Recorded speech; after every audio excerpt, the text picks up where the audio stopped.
When we hear the words World War II, we instantly think of Normandy, Hitler, tanks, and massive air raids. But today we are going to a battlefield where there were no cities, no civilians, and no cameras. Only ice, darkness, and a silence so deep it screamed. This is the story of Hitler's Arctic secret, a war where weather was more deadly than bullets. Welcome to the unseen chapter. World War II was not just a war of soldiers and weapons. It was a war of timing and information. And the most powerful weapon of all was weather.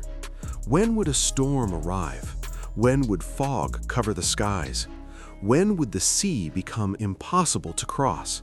If you controlled the weather information, you could plan invasions. And if you didn't, entire air forces could be lost. The weather of the Atlantic Ocean was controlled from one place, the Arctic. And at the heart of the Arctic was Greenland.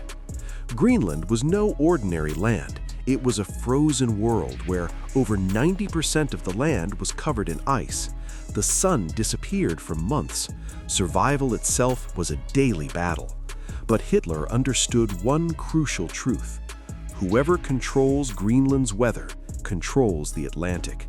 And so Germany sent not armies, but scientists, radio operators, and secrets. After 1940, as Nazi Germany dominated Europe, Hitler gave a quiet order: build secret weather stations in Greenland. These stations did not appear on maps. They were not mentioned in treaties. Officially, they did not exist. Their mission was simple: measure temperatures, track storms, send encrypted weather reports to Berlin.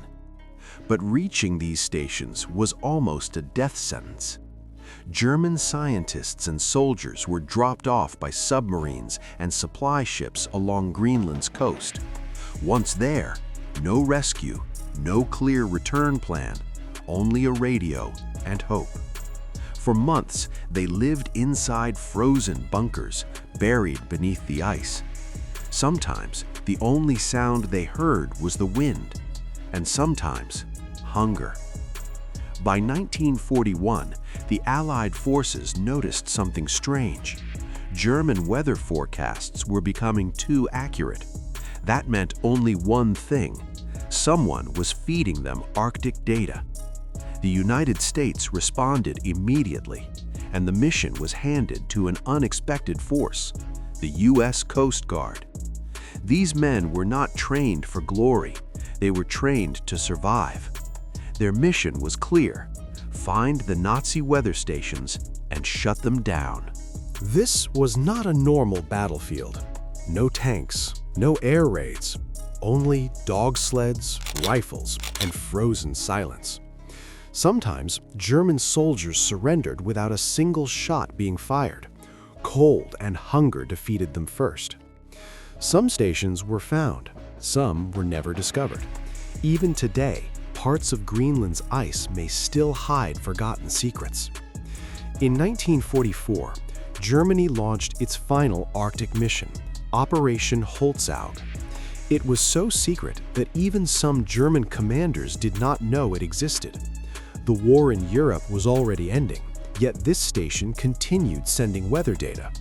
When the crew finally learned that Germany had surrendered, they quietly gave up. No battle, no celebration, no medals. World War II came to an end. Tanks returned home, flags were changed, but Greenland remained the same: silent, frozen, and full of secrets. This war is rarely mentioned in history books because there were no heroes here, only humans against nature.